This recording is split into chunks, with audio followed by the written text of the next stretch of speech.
Feeling lost at 40? Don't worry, let's navigate through the fog together. The age of 40 is a watershed moment in life, but it should be viewed as a starting point for climbing another peak, providing a positive direction for the second half of life to all those who feel anxious. Today, I'd like to share with you a book that offers new thinking directions, a new life starting at 40. The author, Mr. Yataro Matsuura, guides us with his unique life experiences and deep life insights to review our past, live in the present, and plan for the future, helping us create a happier life in the second half of our journey.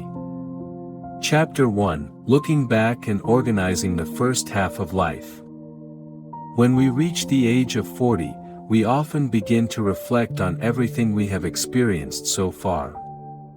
Mr. Matsuura considers this a very important moment. By systematically organizing our past, we can better understand ourselves and prepare for the journey ahead. First, the author recommends creating a personal timeline, a simple and practical method. Take a sheet of paper, draw a line, and then mark the years, starting from the age of 20 to your current age. Then, recall what important events happened in each year, what people you met, and record everything you can remember at the corresponding locations. For example, first love at 20, first job after graduation at 23, all these events, big or small, are worth recording. You will find that some years are firmly imprinted in your memory, while others appear empty. This doesn't mean those years were meaningless, but rather that many small everyday events are easily forgotten. Mr. Matsuura took 3 weeks to create his own timeline, showing that this is a process that requires patience and time. It's important to note that not only significant moments are worth recording, the small glimmers in daily life and even experiences of failure after effort are important parts that make up your true self. When reviewing your timeline, you will see a more authentic version of yourself. You might discover that you haven't spent your days meaninglessly, but have overcome many difficulties to reach where you are today. You might also recall people who have helped you, feeling the goodwill of others. These memories can give you more security and confidence, making you no longer question your own worth. Next, we need to learn to be grateful. Refer to your timeline, identify the people and things you are grateful for, and create a gratitude list. Even seemingly trivial small things, such as gratitude for a healthy body, or for a store clerk who served you enthusiastically, should be noted. A gratitude list can help us see more beautiful aspects of life and appreciate everything we have. At the same time, we should also create an apology list, writing down things we feel we haven't done well or feel indebted about. For example, knowing smoking is bad but not being able to quit, or easily getting irritated because of having many tasks. Creating an apology list is like setting up a mental first aid kit, regularly cleansing negative emotions, recognizing the importance of admitting mistakes, and then working to correct them and become a better person. Through gratitude and apologies, we can reconcile with our past and cultivate a more positive attitude. The final step is to let go. Review your timeline and lists again, reconcile with your past, and accept your most authentic self. Think about those empty years in your timeline, those days that seem like nothing happened. Is that really the case? Mr. Matsuura discovered that behind these gaps often lie painful experiences that one is reluctant to face.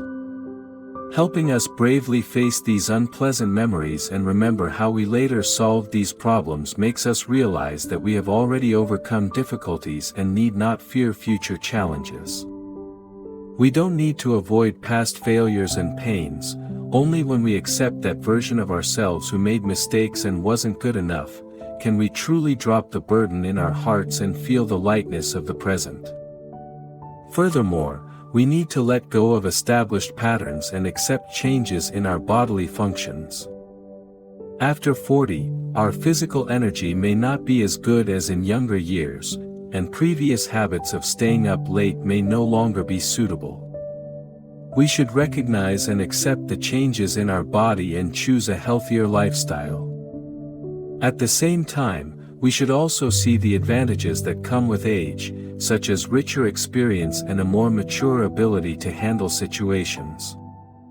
When we can objectively look at the past and accept who we are now, we are ready to start anew. Chapter 2, Living in the Present, Starting a New Life. Mr. Matsuura emphasizes that to create a new life, we must first abandon 3 types of negative thoughts. The first is, "I don't do such things," a thought that limits our possibilities of trying new things. The second is, "I can't do it," which prevents us from surpassing ourselves. The third is, "It's already too late," where age is never an obstacle. What's important is being willing to take the first step.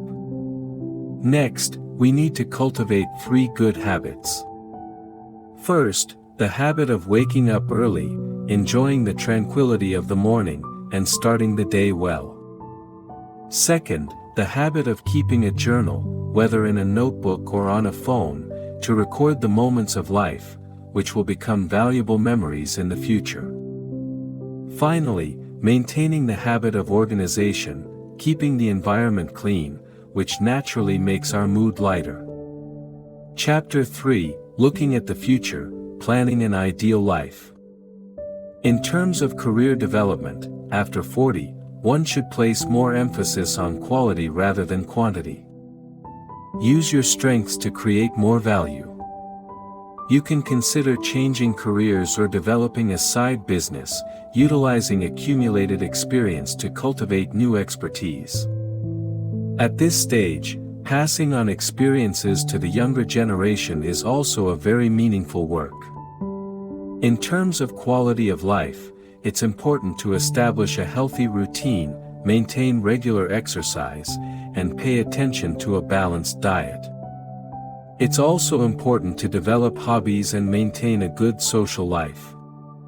Managing interpersonal relationships is also crucial, including family interactions, maintaining friendships, managing workplace relationships, and interacting with the neighborhood and community. Conclusion. Yataro Matsuura emphasizes that 40 is a new beginning, not an end. The key lies in maintaining flexible thinking and walking your own path, continuing to learn and grow, cultivating new interests, balancing various aspects of life and allocating time appropriately, staying optimistic and positive while pragmatically moving forward.